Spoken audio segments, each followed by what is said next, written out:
New Orleans Saints hosting the Tampa Bay Buccaneers on Halloween Day. It's spooky season and it's crossover season here on Crossover Thursday. David Harris and Locked On Bucs, Ross Jackson, Locked On Saints. Let's get it. You are Locked On Buccaneers, your daily Tampa Bay Buccaneers podcast, part of the Locked On Podcast Network, your team every day.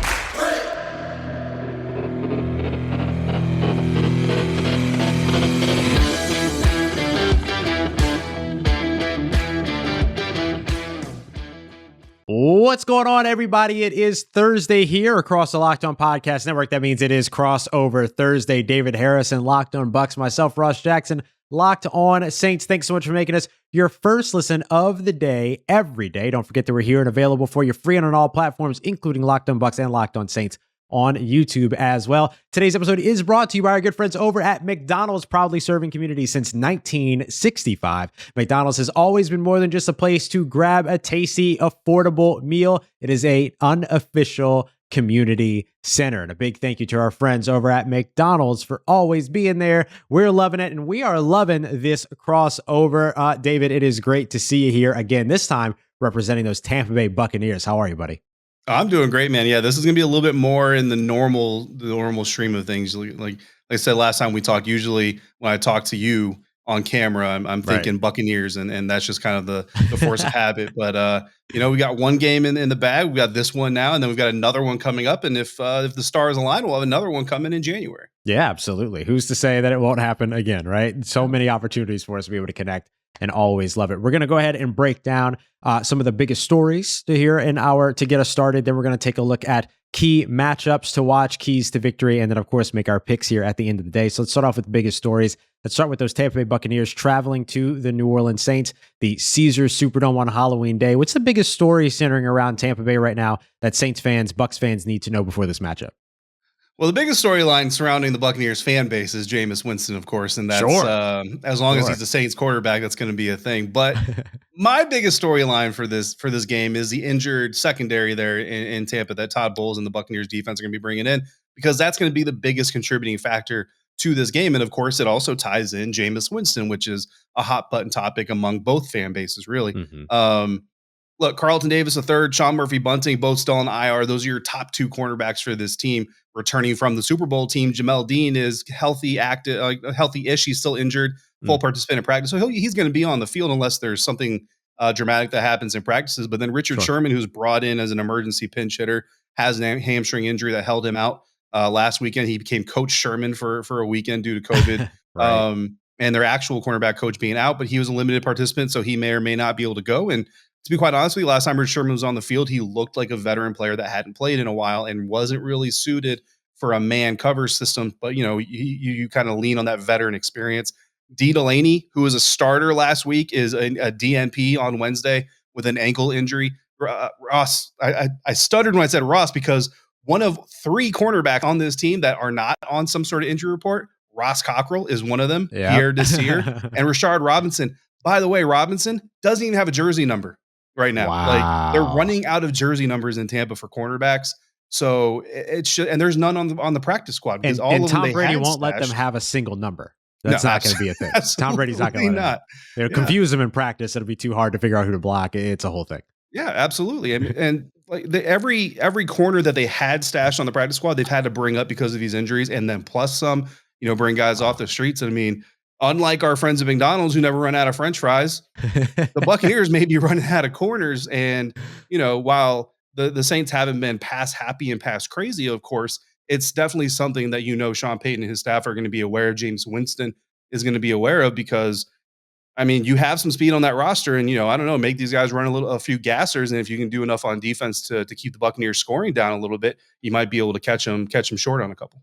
Yeah, and that's going to be the big thing here for the Saints is going to be pace, but we'll talk about that more in a little bit. Let's talk about the biggest story for the New Orleans Saints going into this one, because you talk about the secondary for the Tampa Bay Buccaneers. For the Saints, it's where are they going to find the players to attack that secondary, to attack that sort of weakened defense, if you will. I mean, as weak as that Buccaneers defense can be, at least. The Saints did go out. They traded today on Wednesday for Mark Ingram, bringing Mark Ingram back, putting Boom and Zoom back together again. I'm sure Alvin Kamara is very happy about that because Alvin Kamara right now, second in the NFL behind only Derrick Henry when it comes to touches per game.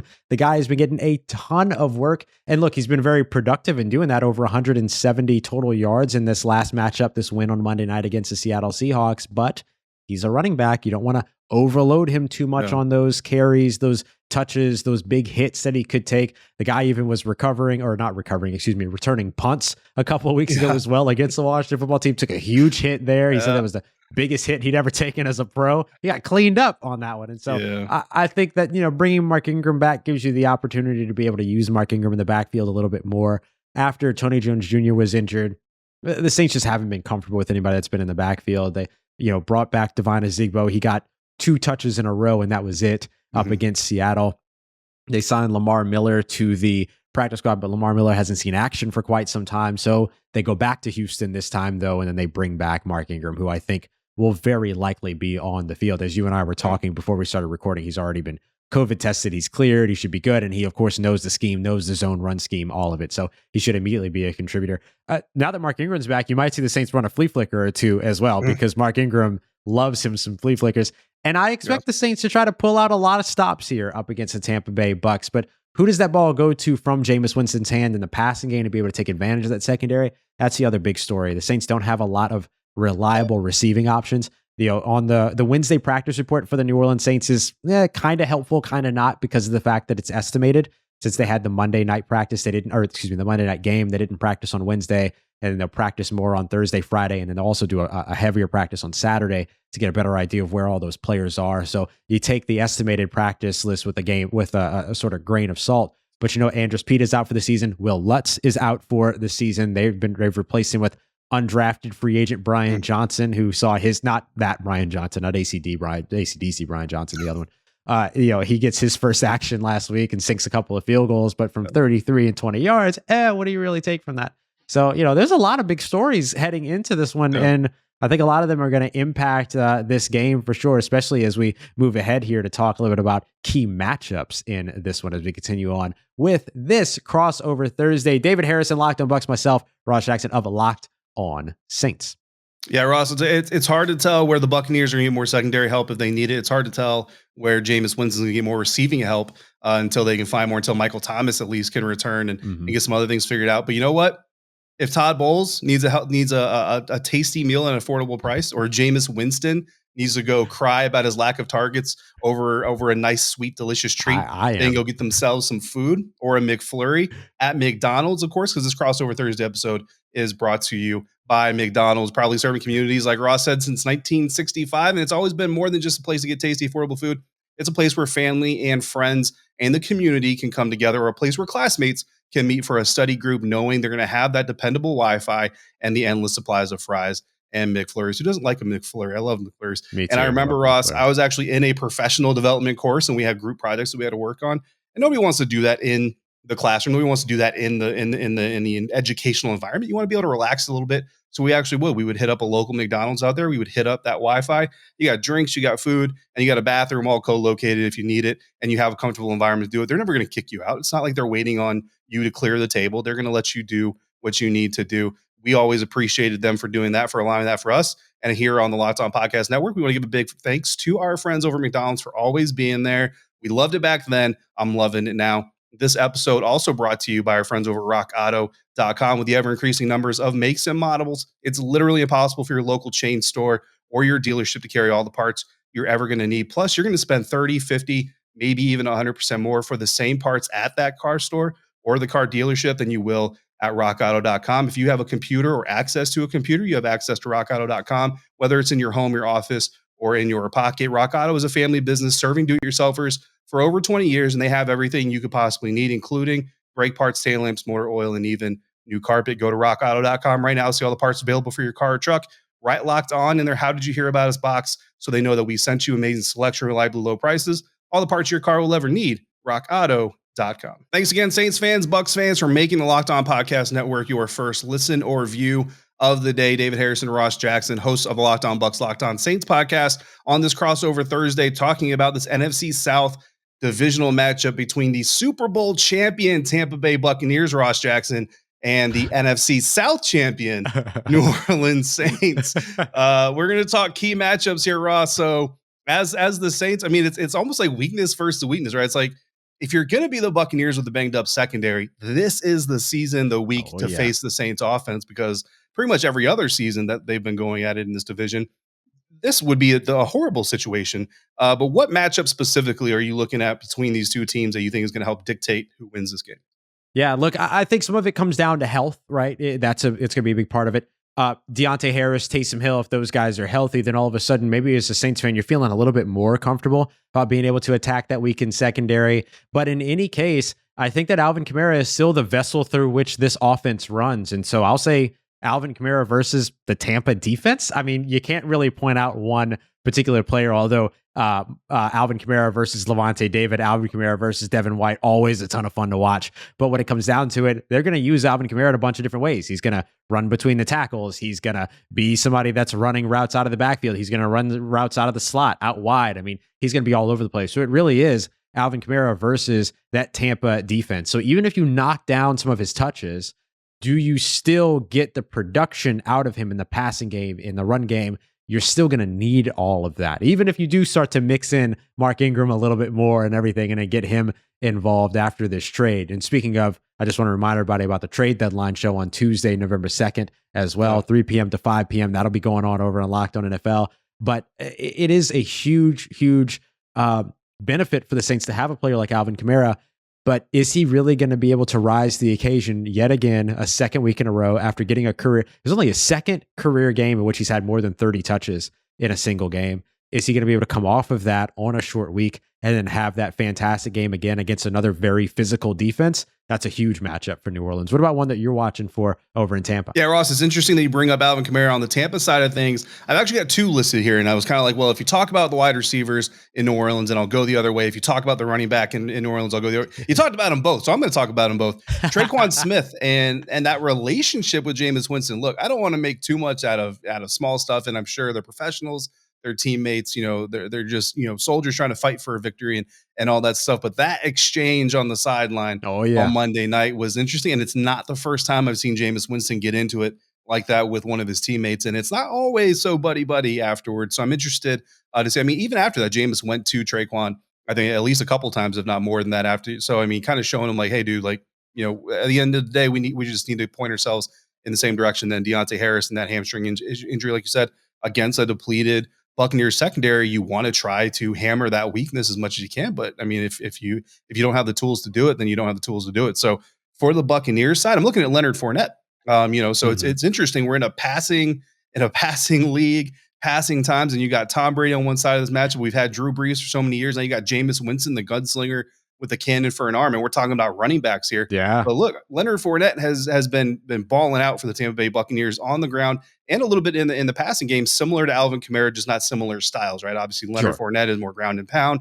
Alvin Kamara has a little bit of that, but he also has the ability to kind of stylize it a little bit. But Leonard Fournette in the last 4 games, 3 times out of the last 4 games, 4.5 yards per carry average against opposing defenses, has really come up clutch for this offense to, one, not only allowed to take some pressure off of Tom Brady, not allow defenses to get in to kind of pin your ears back and kind of come after him. You don't want to get your 44-year-old quarterback hurt or hit even as many times as possible. And then also you're keeping that depleted secondary off the field as you're bleeding the clock, running the ball. And not for nothing, but it's also kind of kicked up another gear on Ronald Jones. So Ronald Jones, the previous starter, RB1, if you want to call him that, for Tampa Bay, through some missed blitz pickups, some fumbles, some drop passes, has kind of lost that job. And now he's really RB 2A, 2B to Gio Bernard, who is also, the third down back there. But when Rojo is on the field right now, that man is running with a mission. Like, he's out there running, trying to show this coaching staff that he needs to be on the field more. And that's what you want to see after a guy who loses, out of a guy who loses his starting job. So really it starts with Leonard Fournette, but on top of that, it's how this Buccaneers run offense can do against the Saints rush defense. I think is getting David Onyemata back, right? I think this week he's supposed to come back. So that's going to be huge. And I love me some David Onyemata. Wanted him in Tampa, but New Orleans did the smart thing, surprise, and brought him back. But I think that's going to be a huge part of this game because, again, the more you control the clock, the more you force Sean Payton's hand in making Jameis Winston throw the ball. And look, I love me some Jameis. You're going to get a lot of exciting plays and some deep passes and all that stuff, but you also are going to get the opportunities for turnovers. And as banged up as this defense has been, they've still been very opportunistic. Listen, I'm not going to sit here and overplay Jameis Winston, but this is the 7th crossover that I've done now. And this would be the 7th time now that someone has said, well, you're going to get all these plays from him, but you're going to get these turnovers. And I haven't seen it. I'm sorry. I just have not seen it. True. Yes, he had 2 turnovers up against Washington early. He had the 2 interceptions that he threw against the Carolina Panthers. So maybe the division thing, and this is going to be one of those games where like tensions are high. Maybe that kind of stuff does get to you, but man, I keep hearing it, but I ain't seeing it so far. Hey, but I was telling you before we recorded, this is the best Jameis Winston I've seen in his career. And being, everybody look, I'm so bad at this. Look right here, right? I know Jameis Winston. One of your listeners told me on Twitter before the Washington game that I don't know Jameis Winston. Look, guys, I know Jameis Winston. Yeah. Okay. But this is the best I have seen of Jameis Winston. And granted, part of that is because Sean Payton is keeping the throws down, right? Not relying on him. And that was kind of always part of the problem in Tampa. 150 or so attempts only so far in the season. Part of the problem in Tampa was all right, Jameis, go lead our offense. It's all on you. And, you got Mike Evans and all that stuff, and that's great. But we're not going to give you these other weapons and these other abilities, these other wrinkles to our offense. But Sean Payton has done that, obviously, with Alvin Kamara and everything else. And now Mark Ingram. Yeah, absolutely. I want to shout out both of these run defenses, by the way. We're talking about the running backs on either side and their matchup against the defenses. The Saints right now, number 1 in the NFL in terms of yards per carry allowed on the ground, 3.3 yards. Tampa not very far behind, 3.7 third in the NFL. It's very hard to run against these teams. So on the offensive side, it's going to come down to who is able to produce in the passing game. We're going to talk about keys to victory as we continue on here and make our predictions, of course, on today's crossover episode. I almost said episode of Locked On Saints. It's Locked On Bucs too. It's both of us. We're both out here. Yeah, it's a crossover episode here. I mean, look, your division champ is regular season, so that's what matters most right now. So I got it. I suppose. So you got more coming up for you here as we continue on this crossover episode, Locked On Bucs, Locked On Saints. Before we get to any of that, we will talk a little bit about some odds here in just a moment. But let me tell you about the best place to go to place all of your bets and get in on all of that sports action. That's over at BetOnline.ag. You want to bet on over-unders, you want to bet on spreads, you want to bet on props for players, game props. They've got you covered on all that. Just in the NFL, you've got that in the NBA, you've got it in the MLB as the World Series continues on. They even have your favorite Vegas casino games there as well. So a ton that you can go for. And if you don't like placing just single bets, make your entire weekend an event by going in and picking up a bunch of favorites on parlays. Get yourself an 8-game parlay and then just really sit back and enjoy the sweat that comes with betting on a huge slate of games all throughout the NFL weekend. It's a ton of fun. It's a great way to get involved and raise that action and get more excited about what's going on around your weekend of sports. So go and check them out. You get on those Vegas casino games as well. However it is that you choose to partake over at betonline.ag, don't forget to use the promo code LOCKEDON, LOCKEDON, so that on your first deposit, you can get a 50% welcome bonus. Put in $100 to get an extra $50 to bet with. That's once again promo code LOCKEDON or at betonline.ag where the game starts. All right, everybody, wrapping up this crossover Thursday episode Locked On Bucs. We got David Harrison here at dharrison82 on Twitter. Myself, Ross Jackson at Ross Jackson Nola on Twitter, host of Locked On Saints. And we're talking a little bit about this New Orleans Saints, Tampa Bay Buccaneers. Not a little bit. We're talking a lot of it. We've covered a lot so far, actually. On this episode, previewing this Halloween matchup between the Saints and Bucs. David, let's talk about keys to victory. Why don't we go one offense, one defense, kind of break it down that way. Let's start over on the offensive side for you. What are you thinking? Biggest key to victory for the Tampa Bay Buccaneers? They got to rush for over 5 yards per carry on first downs. And I know that's a pretty tall task to ask from an offense to do on a consistent basis. We've seen some really strong performance, and I say have to. I mean, it's not one of those definitive things. Like if they don't rush for 5 yards every time they run on first down, and I'm not suggesting that they even run the ball on every first down, but anytime you can get 5 yards or more on the ground on first down, one, again, you keeping Tom Brady from potentially getting hit, and Cam Jordan wants to get him some Tom Brady. David Onyemata is going to want to get him some Tom Brady. Every Saints defender is going to. Will Lutz is going to come off the IR to try to get him some Tom Brady. That's just going to be one of those things. And if you get into the 2nd and 6, 2nd and 5, or shorter, even better, if you hit my 5 yard per first down carry mark, then you're just that much better, and you're that much better off. And you're going to see, I think, a more patient Buccaneers offense. You're still going to get some of the no risk it, no biscuit, But this team is going to want to control the clock because, again, the sooner you can put the Saints in a position where they have to rely on Jameis out of necessity versus out of game plan, that's what they're going to want to do. And it's Alvin Kamara. Like there are a lot of quarterbacks that if I'm your opposing defensive coordinator, I'm going to want you to put the game on your quarterback versus being able to rely on Alvin Kamara. So that's not even a shot at Jameis. That's how good Alvin Kamara is. You want to get him out of the game as soon as you can. Yeah, absolutely. I like how you went with a super specific one. I'm going to go with a super specific one over on the Saints offensive side as well. That is average more than 2.5 minutes per drive in this game. Right now, the Tampa Bay Buccaneers are forcing over the defensive side opposing teams to hold on to the ball only 2.5 minutes, 2 minutes, 27 seconds per drive. That's third best mark in the NFL. They're getting offenses off the field very quickly. The Saints need to be able to have more of the drives, just like we saw last week. They put together not only the longest drive in terms of plays against the Seattle Seahawks last week, they did it in terms of time as well. A 19-play, 10-plus minute drive. You don't have to get a bunch of those going, obviously, when it comes to going into this game. But you can get some of those double-digit drives that we've seen the Saints perform so well and continue to get those each and every game. You get 2-3 of those as we've seen them do time and time again this season. That ends up expanding how long you're keeping that offense off the field. You look at the scoring pace by Tampa so far. They've been absolutely incredible. 233 team points so far scored. That is third best in the NFL. You want to keep that offense off the field, which means you need to be able to keep your offense on the field. And so taking up time, being able to create, being able to be meticulous and establishing these long drives is going to help you do that and help you keep that offense off the field.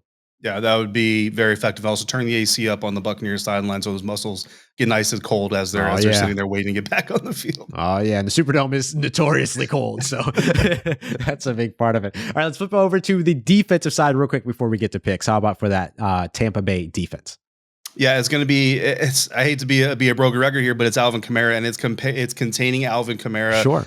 Obviously, up the middle is going to be a point of strength for the Tampa Bay Buccaneers defense. We already know that, but it's also containing him on the edge and in the passing game. We've seen this Buccaneers defense get burned by running backs in the past. That wheel route coming out of the backfield is like poison against the Tampa Bay Buccaneers defense sometimes. You know, Devin White, Levante David's not going to be playing, but these young linebackers that they have in this group, you know, it's not going to be Shaquille Barrett. It's not going to be Jason Pierre-Paul or even Joe Tryon-Shoyinka in coverage against Alvin Kamara. It's going to be the Devin Whites on this team. If they can get them a little over aggressive, get them to bite up a little bit, let Alvin Kamara get behind them, you can get some nice chunk plays and some explosives out of there.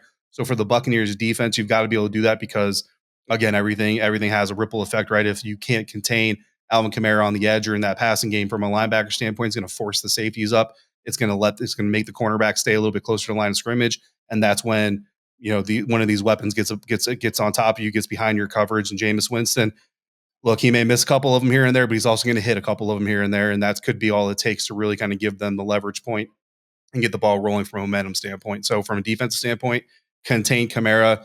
It's going to be all about Alvin Kamara this weekend. That's just kind of how it's going to boil down. But I think that kind of just shows how dynamic he is. Yeah, absolutely.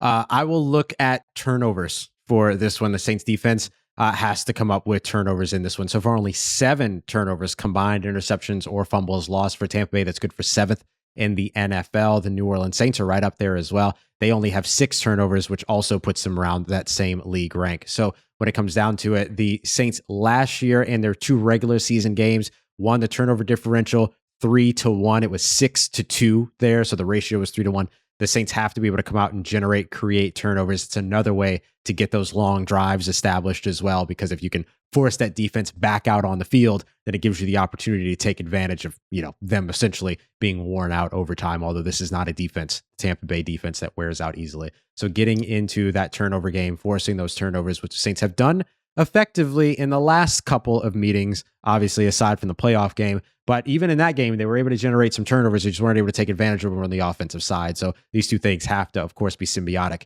and go hand to hand. The New Orleans Saints, underdogs in this one at home. Tampa favored -5 going into this matchup, according to our friends over at BetOnline.ag. They're expecting a little bit of a scoring game with their over-under set at 50 here. How do you have this game falling out from your perspective, David? I have the Bucs winning. I think that's not going to be a surprise thing. A lot of people are going to have the Bucs winning, but I like the 5.5 point line because I think you're talking about less than a touchdown for whoever wins the game. But I could see it being a 3-point game at the end of this thing. I mean, it's a division rivalry, for And for all intents and purposes, division rivalries are always usually hard fought games.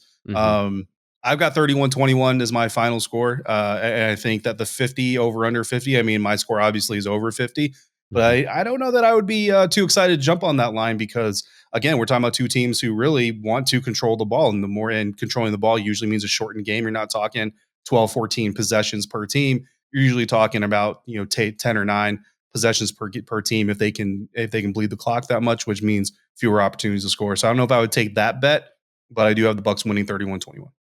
Nice. For me, I think there are a lot of things that have to go right for New Orleans to get this game won. And I don't know if they're all going to go right for them. I think them being at home is a huge advantage, although they, have been about the same on the road and at home. They haven't been particularly better at home like we've seen in, past years and things like that. There's this sort of unknown when it comes to kicker Brian Johnson. We saw him sink 2 field goals in adverse environments and adverse weather last week, but they were short field goals. Are we really going to see him, if it comes down to him, can he win it? And I think that ends up being the difference. I think I'm going to go Tampa Bay here. I'm going to take Tampa Bay 27-24 with the Saints in position to be able to tie this game and send it into overtime, but not be able to get it done in the Superdome with Brian Johnson. It's, we'll see how it all goes. I know a lot of Saints fans are going to be mad at me for picking the Bucs here, but maybe it jinxes the Bucs. Who knows? Usually when I pick the Saints, overconfidence, right? I do have one more question for you before you finish this crossover. Yeah. Hey, Ross, it's James. Oh, no. Sorry I couldn't be there for the crossover, but I did want to send in a question. And no, this time I'm not trolling you about Saints receivers or anything like that. But I am curious about something, and that something would be the play of Jameis Winston. Now, Winston is completing just under 60% of his passes.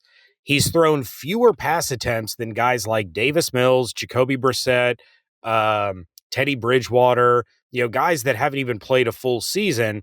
However, he also has a really, really good touchdown to interception ratio. He's on pace for the best touchdown to interception ratio of his career with only the 3 interceptions.